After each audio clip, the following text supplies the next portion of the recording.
நம்ம Sivakarthikeyan AR Murugadoss காம்போல release ஆயிருக்க மதராசி படம் எப்படி இருக்கு அப்படின்றத பார்க்கலாம்.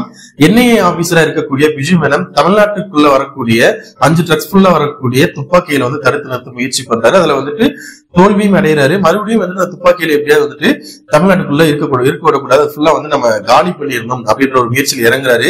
இதுக்குள்ள எப்படி எஸ்கே உள்ள வராரு, அவரை வச்சு இதை தடுத்து நிறுத்தினாரா இல்லையா, எஸ்கே லவ்வுக்காக எந்த அளவுக்கு எக்ஸ்ட்ரீம் போறாரு அப்படின்றத படத்தோட உண்மை.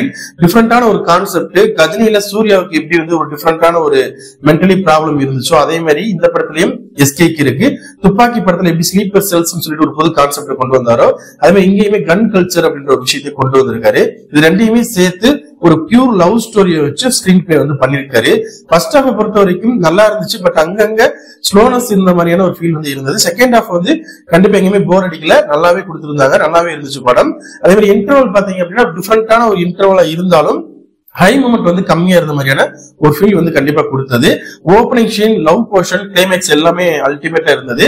எஸ்கேவோட நடிப்பை பொறுத்த வரைக்கும் இது வரைக்கும் அவர் நடிச்ச படங்களே இந்த படத்துல அடுத்த கட்டத்துக்கு போயிட்டாரு. ஒரு முரட்டான நடிப்பை கொடுத்திருக்காரு அப்படின்னே சொல்லலாம். அவரோட வாக்கா இருக்கட்டும், ஆக்ஷனா இருக்கட்டும், எல்லாத்துலயுமே புதுசா பண்ணிருக்காரு, மிரட்டிட்டார் அப்படின்னே சொல்லணும். வித்யுத்தை பொறுத்த வரைக்கும் இவர் வில்லனா ஹீரோவா அப்படின்ற ஒரு கேள்விதான் வருது. அந்த அளவுக்கு அவரும் மிரட்டி இருக்காரு. செகண்ட் ஹாஃப்ல ஒரு ஃபைட் சீன் எல்லாம் வேற லெவல் பண்ணிருப்பாரு. ஆட்டிட்டுள்ள பயங்கரமா இருக்கும். சோ ஒரு சூப்பரான ஹீரோவை மறுபடியும் வில்லனா மாத்தி இருக்காரு. பட் அதை அவர் கரெக்டா யூஸ் பண்ணிருக்காரு. எஸ்கே எந்த அளவுக்கு பயங்கரமா பண்ணிருக்காரோ அதுக்கு ஈக்குவலா இவரும் மிரட்டிட்டார் அப்படின்னே சொல்லலாம். ருக்மணி வேஷத்தை பொறுத்த வரைக்கும், பிஜு மேனனை பொறுத்த வரைக்கும் அவங்களுக்கு கொடுத்த ரோலை நீட்டா அவங்க பண்ணிருக்காங்க. டெக்னிக்கலா படம் டாப் நாச்சான ஒரு படம், எந்த குறையுமே சொல்ல முடியாது. முக்கியமா சொல்லணும் அப்படின்னா கேமரா, பிஜிஎம், ஃபைட் சீக்வன்ஸ் எல்லாமே தாறுமாறா பண்ணியிருந்தாங்க. படத்துல மைனஸா தோன்றது என்ன அப்படின்னா கஜினி படம், துப்பாக்கி படம் பார்த்த சாயல் லைட்டா இருக்கு. அதே மாதிரி ஃபர்ஸ்ட் ஹாஃப்ல அந்த ஸ்லோனஸ் இருக்குன்னு சொல்லலாம், அது கொஞ்சம் அங்க லேக் ஆன மாதிரி ஒரு ஃபீல் இருந்தது. அதே மாதிரி விக்ராந்த் ஒரு முக்கியமான ஒரு கேரக்டர் பண்ணிருப்பாரு. சோ அவர் இந்த கேரக்டர் பண்ணதுக்கு வில்லன் கேங்ல ஒருத்தர் பிசின்னு சொல்லி ஒரு கேரக்டர் பண்ணிருப்பாரு, பிசியா இருப்பாரு.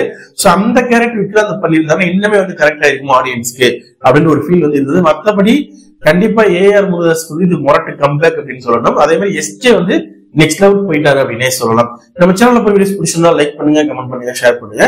அப்படியே நம்ம சேனலை கொஞ்சம் சப்ஸ்கிரைப் பண்ணி சப்போர்ட் பண்ணுங்க. அப்புறம் வீடியோஸ் போறதுக்கு மோட்டிவேஷன் இருக்கும். Thank you friends.